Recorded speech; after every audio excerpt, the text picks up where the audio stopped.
friend of mine asked if I could fix this this twisted end here.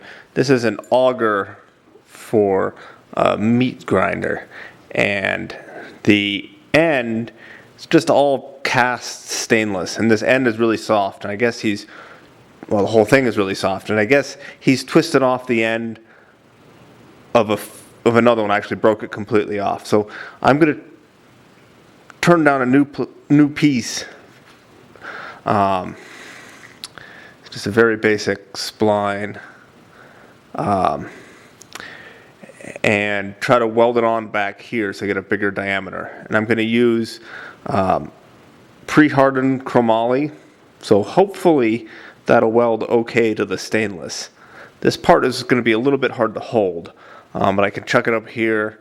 Then I will need to get my steady rest set to hold on to here, or maybe return this down and hold it here. I'm not sure exactly how that's going to work. But anyways, first step is I'm going to work on making the replacement end. So this is going to become that.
Got my dividing head set up, got my segment arms and ready to cut the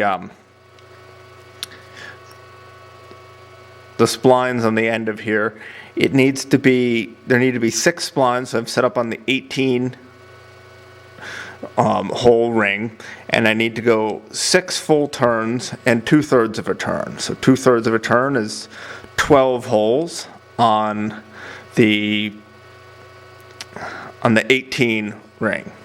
So I've got an O-ring here holding my segment arms so they spin. There's supposed to be an E-clip, but actually the O-ring works pretty darn well. I think I'll leave it like that for a while anyways.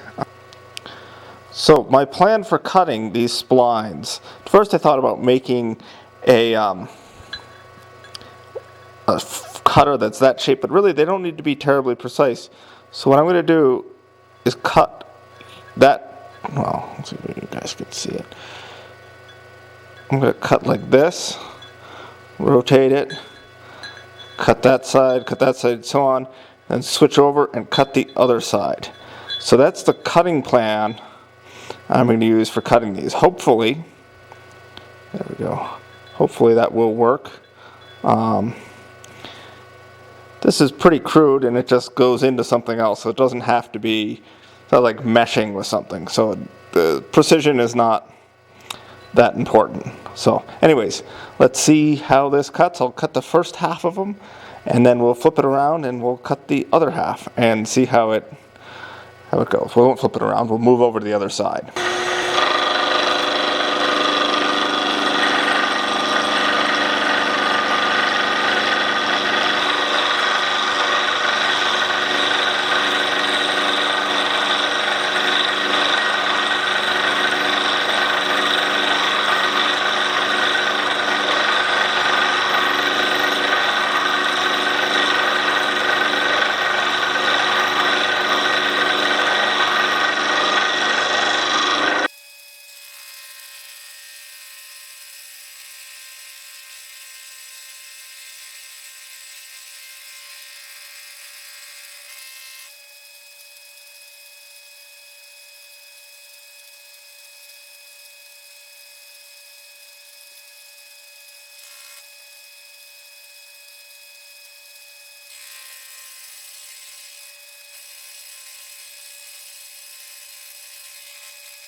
So here it is. I know the lighting's a little hard to see.